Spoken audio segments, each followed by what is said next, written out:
Hello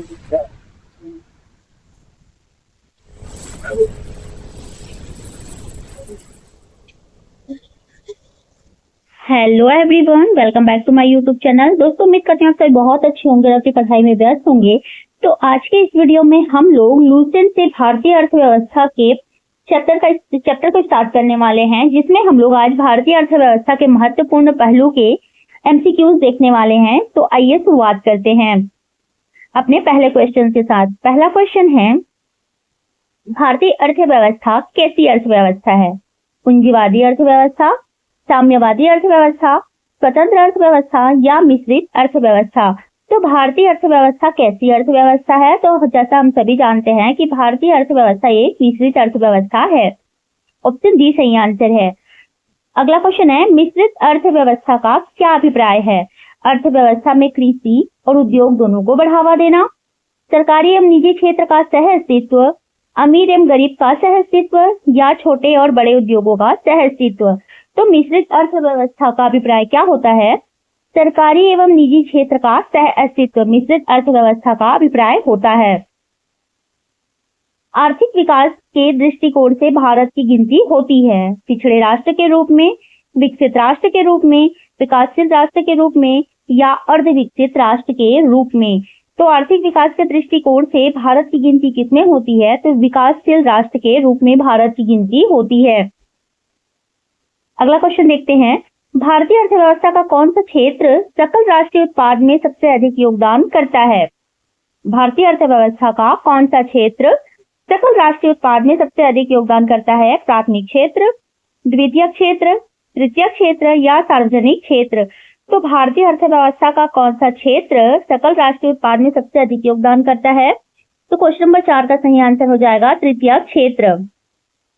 अगला है, बंद अर्थव्यवस्था वह अर्थव्यवस्था है जिसमें मुद्रा पूर्ति पूर्णतः नियंत्रित होती है, घाटे की वित्त व्यवस्था होती है, केवल निर्यात होता है, या डी है, ना तो निर्यात ना ही आयात होता है।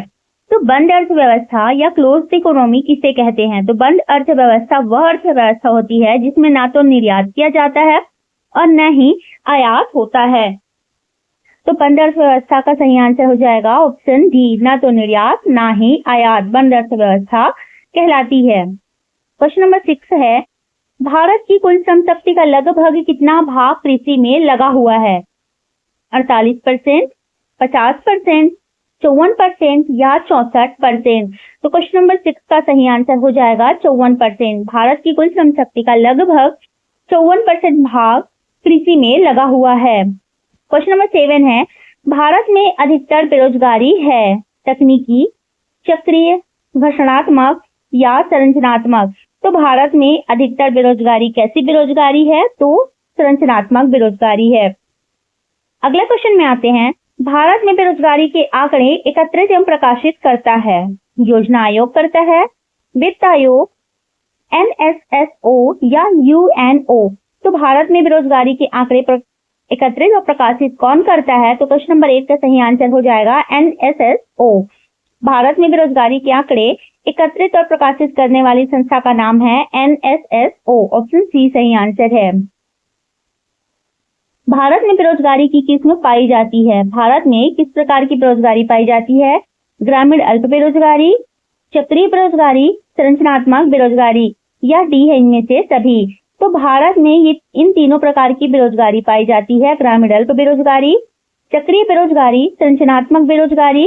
तो इन तीनों ही प्रकार की बेरोजगारी भारत में पाई जाती है। तो हमारा ऑप्शन डी सही आंसर हो जाएगा इनमें से सभी। अगला क्वेश्चन है, कृषि में मूलतः किस प्रकार की बेरोजगारी की प्रधानता देखने को मिलती है? संरचनात्मक बेरोजगारी, खुली बेरोजगारी, अदृश्य बेरोजगारी या घर्षणात्मक बेरोजगारी? तो क्वेश्चन नंबर 10 का सही आंसर हो जाएगा, कृषि में मूलतः किस प्रकार की बेरोजगारी की प्रधानता देखने को मिलती है? तो अदृश्य बेरोजगारी की प्रधानता देखने को मिलती है। क्वेश्चन नंबर 11 है, कृषि में बेरोजगारी का स्वरूप देखने को मिलता है? संरचनात्मक बेरोजगारी, मौसमी बेरोजगारी, घर्षणात्मक बेरोजगारी या इनमें से सभी? तो कृषि में बेरोजगारी का स्वरूप देखने को मिलता है। क्वेश्चन नंबर 11 का सही आंसर हो जाएगा इनमें से सभी। कृषि में बेरोजगारी का संरचनात्मक रूप भी रहता है, मौसमी रूप भी बेरोजगारी भी रहता है और घर्षणात्मक बेरोजगारी भी रहता है।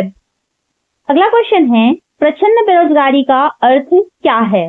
काम करने के इच्छुक होना और काम न मिलना, पूरे वर्ष भर प्रत्येक दिन काम न मिलना, विशाल श्रमिक शक्ति को नियोजित करने के लिए पूंजी संरचना का अपर्याप्त होना, या ऑप्शन डी है आवश्यकता से अधिक लोगों का कार्यरत होना।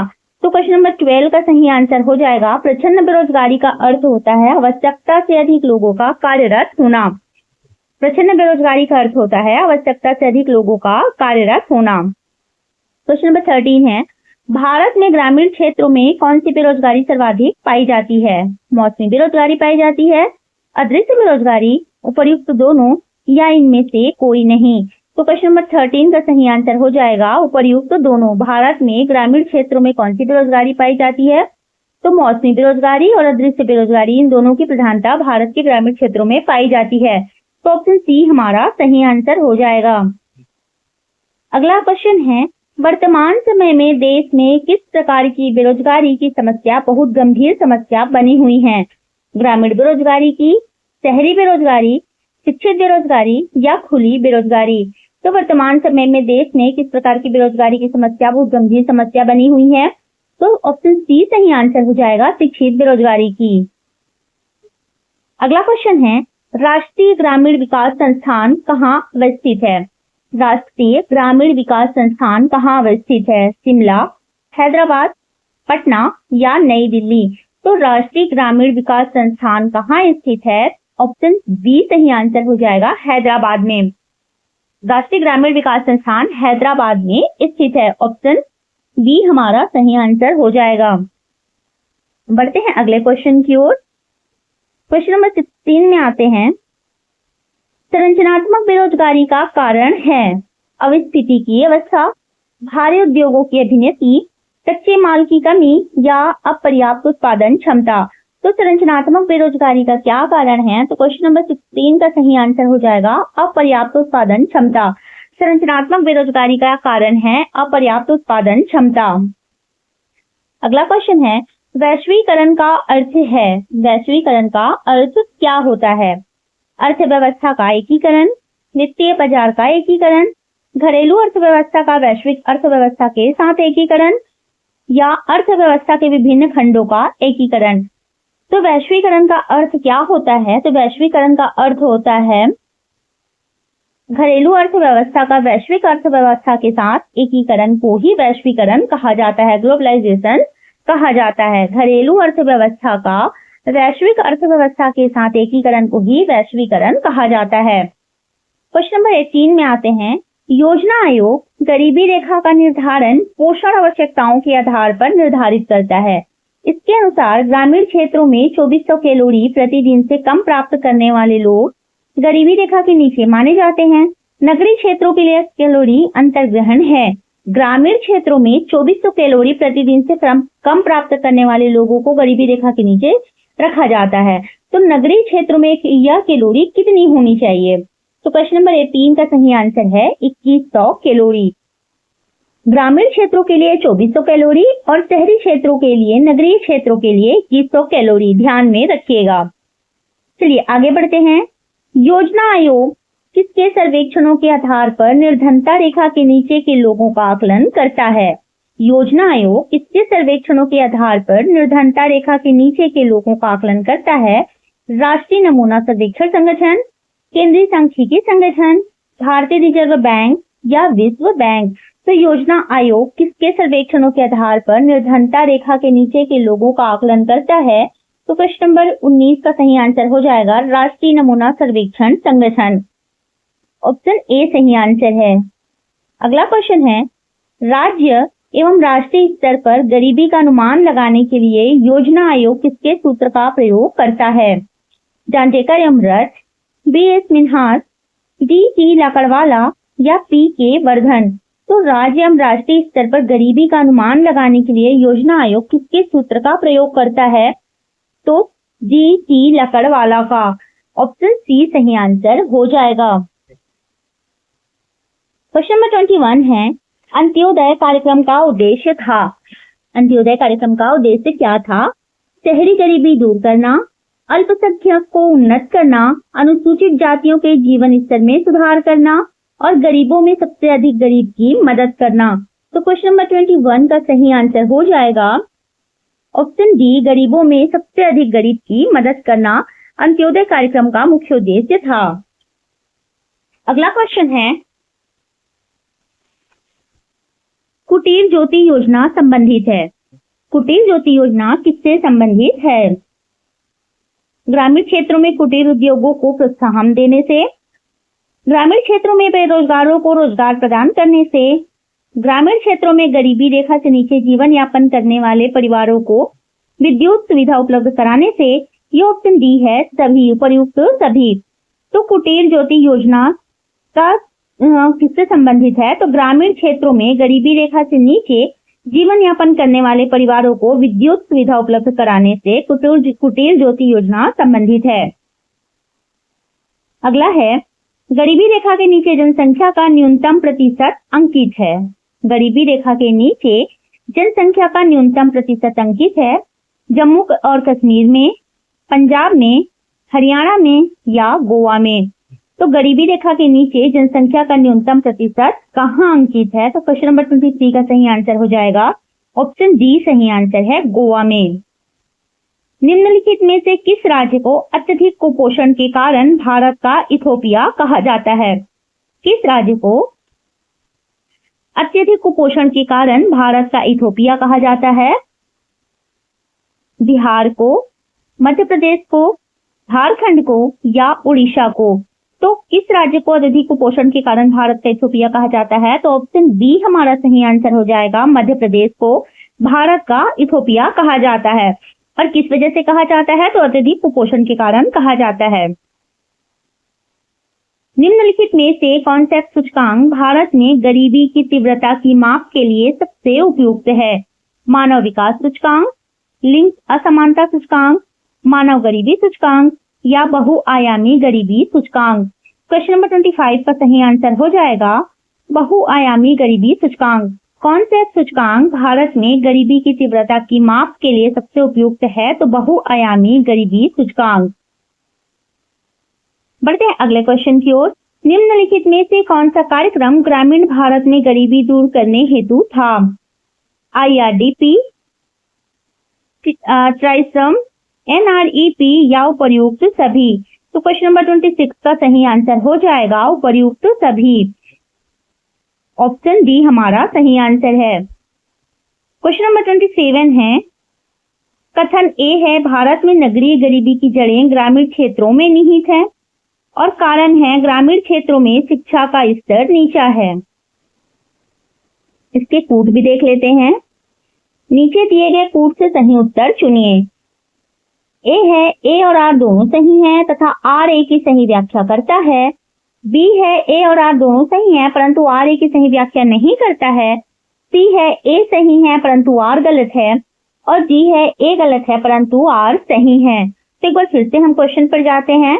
भारत में नगरीय गरीबी की जड़ें ग्रामीण क्षेत्रों में निहित है और कारण है ग्रामीण क्षेत्रों में शिक्षा का स्तर नीचा है। कथन दिया हुआ है और नीचे उसका कारण दिया हुआ है। तो हमारा सही आंसर हो जाएगा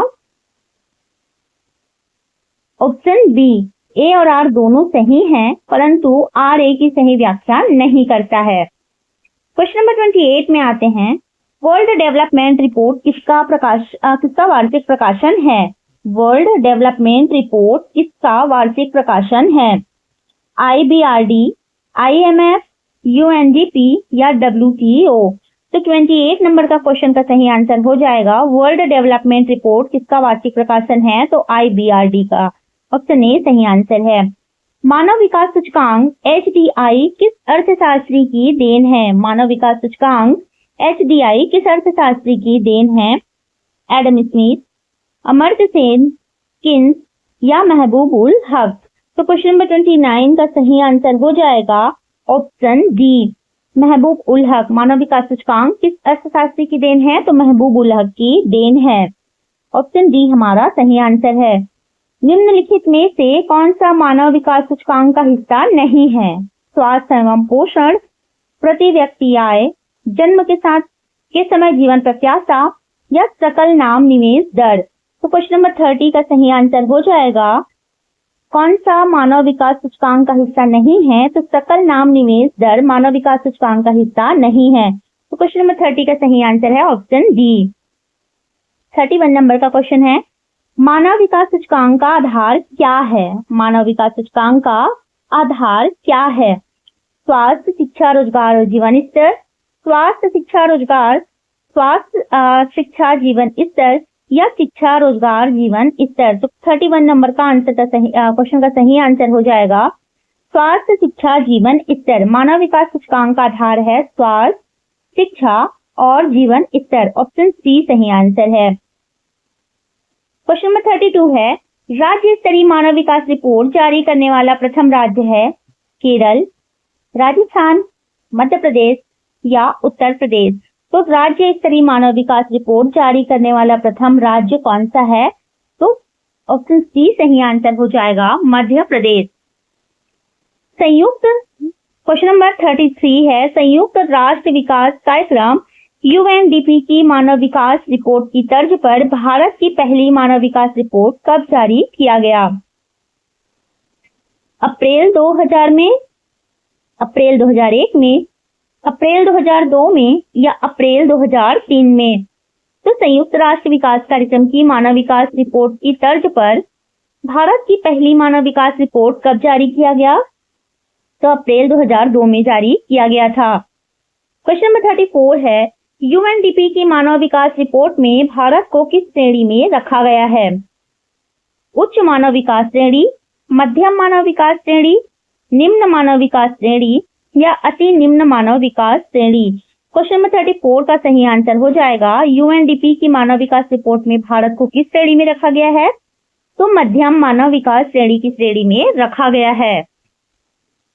अगला क्वेश्चन है, शैक्षिक विकास सूचकांक 2 फरवरी 2011 के अनुसार भारत के 4 उच्चतम स्थान वाले राज्य हैं केरल, तमिलनाडु, पंजाब, दिल्ली। केरल, दिल्ली, हरियाणा, पंजाब, केरल, दिल्ली, गुजरात, महाराष्ट्र या केरल, तमिलनाडु, पश्चिम बंगाल और कर्नाटक। तो क्वेश्चन नंबर 35 का सही आंसर हो जाएगा केरल, तमिलनाडु, पंजाब और दिल्ली शैक्षिक विकास सूचकांक के अनुसार भारत के 4 उच्चतम स्थान वाले राज्य हैं। बंद अर्थव्यवस्था से आप क्या समझते हैं? निर्यात बंद, आयात निर्यात बंद, आयात बंद या नियंत्रित पूंजी? तो बंद अर्थव्यवस्था का मतलब होता है आयात और निर्यात दोनों का बंद होना।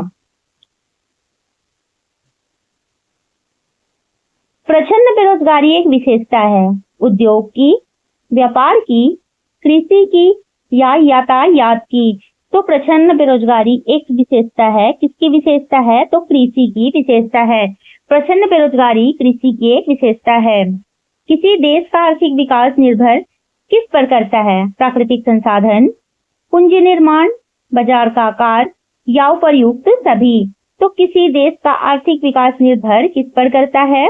तो क्वेश्चन नंबर 38 का सही आंसर हो जाएगा उपर्युक्त सभी पर। प्राकृतिक संसाधन, पूंजी निर्माण और बाजार का आकार, इन तीनों पर किसी भी देश का आर्थिक विकास निर्भर करता है। अगला क्वेश्चन है, भारत के किस राज्य में गरीबों का प्रतिशत सबसे अधिक है? बिहार, छत्तीसगढ़, उड़ीसा या झारखंड? भारत के किस राज्य में गरीबों का प्रतिशत सबसे अधिक है? तो ऑप्शन बी सही आंसर हो जाएगा छत्तीसगढ़ में। क्वेश्चन 40 है, भारत में निर्धनता के स्तर का आकलन किया जाता है विभिन्न राज्यों में प्रति व्यक्ति आय के आधार पर, परिवार की औसत आय के आधार पर, परिवार के उपभोग व्यय के आधार पर और देश की मलिन बस्तियों की जनसंख्या के आधार पर। तो भारत में निर्धनता के स्तर का आकलन कैसे किया जाता है? तो परिवार के उपभोग व्यय के आधार पर भारत में निर्धनता के स्तर का आकलन किया जाता है। ऑप्शन सी सही आंसर है। क्वेश्चन नंबर 41 है, निम्नलिखित में से कौन सा एक असमानता घटाने का उपाय नहीं है? न्यूनतम आवश्यकता कार्यक्रम, अर्थव्यवस्था का उदारीकरण, करारोपण या भूमि सुधार?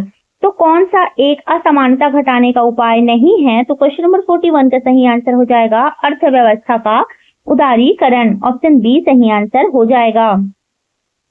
क्वेश्चन नंबर 42 है, यह सत्य होगा कि भारत को परिभाषित किया जाए एक खाद्य की कमी वाली अर्थव्यवस्था के रूप में, एक श्रम आधिक्य वाली अर्थव्यवस्था के रूप में, एक व्यापार आधिक्य वाली अर्थव्यवस्था के रूप में या एक पूंजी आधिक्य वाली अर्थव्यवस्था के रूप में?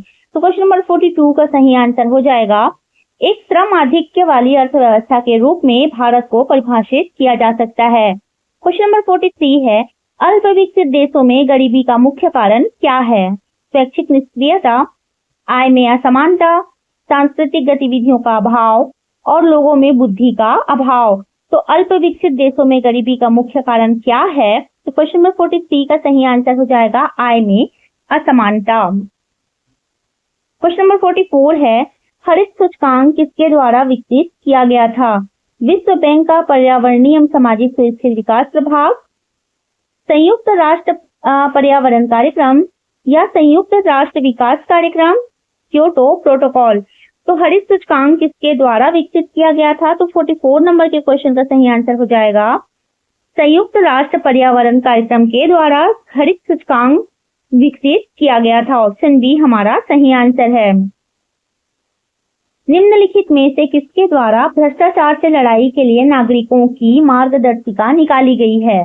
परिवार कल्याण मंत्रालय, उपभोक्ता सहकारी समितियां, केंद्रीय सतर्कता आयोग या ट्रांसपेरेंसी इंटरनेशनल। तो किसके द्वारा भ्रष्टाचार से लड़ाई के लिए नागरिकों की मार्गदर्शिका निकाली गई है? तो क्वेश्चन नंबर 45 का सही आंसर हो जाएगा ऑप्शन सी केंद्रीय सतर्कता आयोग के द्वारा भ्रष्टाचार से लड़ाई के लिए नागरिकों की मार्गदर्शिका निकाली गई है। निम्न में से कौन सा मानव विकास सूचकांक में शामिल नहीं है? जीवन प्रत्याशा, वास्तविक प्रति व्यक्ति आय, सामाजिक असमानता या प्रौढ़ साक्षरता। तो कौन सा मानव विकास सूचकांक में शामिल नहीं है? तो क्वेश्चन नंबर 46 का सही आंसर हो जाएगा सामाजिक असमानता मानव विकास सूचकांक में शामिल नहीं है। भारतीय अर्थव्यवस्था के उदारीकरण का अग्रदूत किसको कहा जाता है? भारतीय अर्थव्यवस्था के उदारीकरण का अग्रदूत किसको कहा जाता है? डॉक्टर विमल जालान, डॉक्टर मनमोहन सिंह, पीवी नरसिम्हा राव या पी चिदम्बरम। तो भारतीय अर्थव्यवस्था के उदारीकरण का अग्रदूत किसे कहा जाता है? तो डॉक्टर मनमोहन सिंह को कहा जाता है। क्वेश्चन नंबर 48 है मानव विकास सूचकांक किसने बनाया था? यूएनसीसीएडी या डी आसियान, सीआईबीआरडी या डी यूएनडीपी। तो मानव विकास सूचकांक किसने बनाया था? क्वेश्चन नंबर 48 का सही आंसर हो जाएगा यूएनडीपी ने। क्वेश्चन नंबर 49 है ऐसी अर्थव्यवस्था को क्या कहते हैं जिसका शेष विश्व से कोई संबंध नहीं होता है? समाजवादी अर्थव्यवस्था, समृद्ध या बंद अर्थव्यवस्था, मुक्त अर्थव्यवस्था या मिश्रित अर्थव्यवस्था। तो ऐसी अर्थव्यवस्था को क्या कहा जाता है जिसका किसी बाकी विश्व से कोई संबंध नहीं होता है? तो समृद्ध या बंद अर्थव्यवस्था कहा जाता है। किसी अर्थव्यवस्था में क्षेत्रों को सार्वजनिक और निजी में किस आधार पर वर्गीकृत किया जाता है? कच्ची सामग्रियों का प्रयोग, आर्थिक गतिविधियों का स्वरूप, उद्यमों का स्वामित्व या रोजगार की शर्तें। तो किसी अर्थव्यवस्था में क्षेत्रों को सार्वजनिक और निजी में किस आधार पर वर्गीकृत किया जाता है? तो उद्यमों का स्वामित्व। ऑप्शन सी हमारा सही आंसर हो जाएगा। तो चलिएगा दोस्तों आज की वीडियो में बस इतना ही, मिलते हैं नेक्स्ट वीडियो में। दोस्तों अगर मैं चाहती तो मैं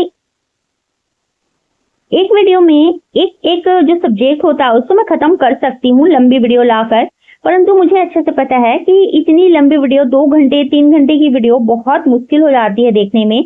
इसलिए मैं पर टॉपिक पे एक वीडियो जो बहुत छोटी होगी और आपको रिवीजन में बहुत ही मदद करेगी ऐसी वीडियो बनाऊंगी। और ये लुसेंट का ऑब्जेक्टिव क्वेश्चन है जो चाहे वो यूपीएससी हो, चाहे किसी भी स्टेट के पीसीएस हो, चाहे वो व्यापम के एग्जाम हो, हर चीज में बहुत ही हेल्पफुल होता है।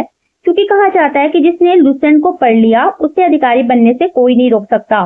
तो मैं आपको हर सब्जेक्ट का टॉपिक वाइज वीडियो प्रोवाइड कराऊंगी, तो बने रहिएगा हमारे साथ। अगर आपको हमारा वीडियो पसंद आता है तो वीडियो को लाइक कीजिएगा और हमारे चैनल को सब्सक्राइब कीजिएगा और हमारी वीडियो को शेयर भी कीजिएगा और बने रहिएगा हमारे साथ। तो चलिए मिलते हैं नेक्स्ट वीडियो में, तब तक के लिए धन्यवाद।